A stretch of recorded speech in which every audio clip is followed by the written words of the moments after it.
All right, and next up, we have former state attorney Tom Kelly from Barre. Thank you, Tom. So I was reminded by what a couple of you said.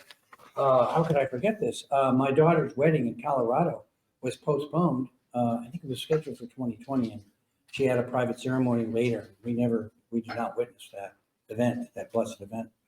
I want to thank Amy and the legislature for letting us do this. In November 2021, I was a Vermont prosecutor at that time for 34 years, serving in Lamoille County as a deputy state's attorney. When I was fired for refusing to wear a face mask and refusing to be tested periodically for COVID. And why did that happen? Because I failed to attest, meaning swear, that I had received the COVID vaccination, because actually I didn't take the vaccination. And here's a brief summary of putting that in context. In early 2020, I'm sure everyone remembers, I saw scenes from China and New York City, people collapsing in the street, body bags piling up, stories of people dying on respirators. That was scary stuff. And for about 5 minutes, anyway. And then I contracted COVID-19 with my entire household in early March 2020. Sneezing, chills, low fever. We were all bedridden for the weekend, and I couldn't stop sneezing.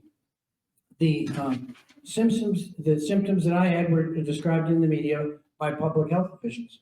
My health history at the time was excellent. Actually, it still is, if I may say.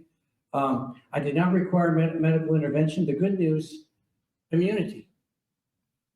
That was my conclusion. I learned it was easy to catch this thing, but it turned out to be a mild illness, as it was for the vast majority of people. Less than 0.5% got seriously ill. I don't know. But we heard talk of vaccines almost immediately, and that was going to be how we get out of this thing. I got to say, I scratched my head. And that I heard that in church. That was the first time I heard it.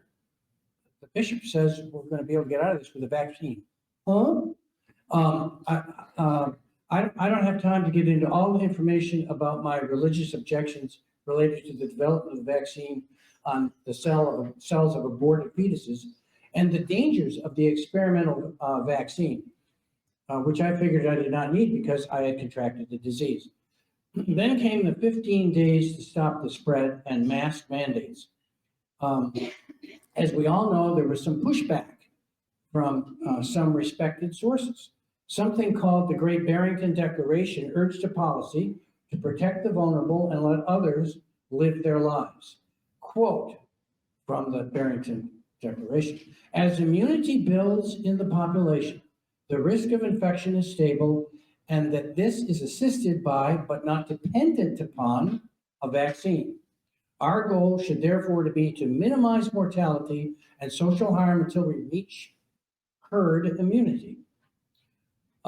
Regarding the use of masks, Yale epidemiologist Dr. Harvey Rich infamously said, trying to block the COVID virus with a surgical mask is quite literally like trying to keep mosquitoes out of your backyard by erecting a chain link fence. An exhaustive study of masks, maybe some of you have seen this, a meta-analysis, I didn't know what that was until I looked it up, which is a study of studies, some 170 studies, I believe, was eventually published, which concluded the masks are not effective. Now, I must add, that was poo-pooed, that was attacked, and the public health authorities said it wasn't accurate.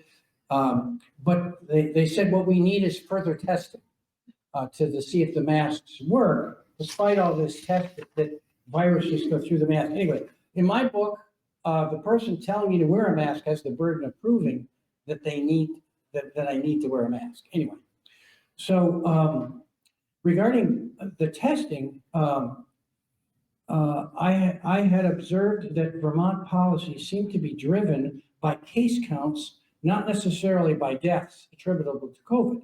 When I was fired in late 2021, that was, 18 months or more after I contracted the virus and got immunity. When I was fired in late 2021, officials officially attributed to COVID were about 400. Now, I got to tell you, to this day, then, now, I'm not shocked by 400 being dead. It's sad, every one of them, but 400 in a state with 660,000 people. And then, of course, as someone alluded to, the flu deaths seem to disappear. And you know, we all know the stories about someone killed in a car accident, they had COVID, they died, you know. Further, there were also questions about the testing protocol. And this is my point about the numbers.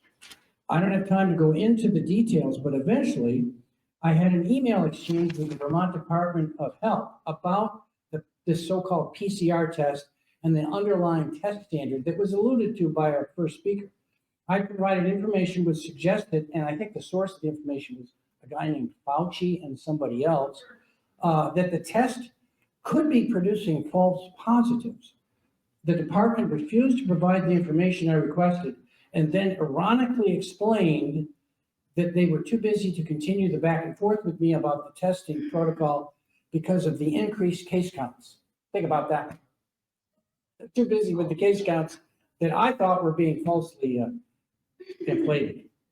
I can provide a copy of that email exchange. I have it here with me. In summary, from my perspective, I was fired for refusing to wear an ineffective face mask and refusing to be tested, whether I was sick or not, with a suspect test, all to protect people who had submitted to a dangerous and obviously ineffective vaccine. One thing I think I learned, I must take charge of my own health and the health of my family. The government should not interfere with my ability to do so. It was not the way I thought my government service career might end, but if you permit me, I would like to close with a quote from a man who lived here in Vermont for some 20 years, Alexander Solzhenitsyn. He said, "You can resolve to live your life with integrity. Let your credo be this: let the lie come into the world. Let it even triumph, but not through me."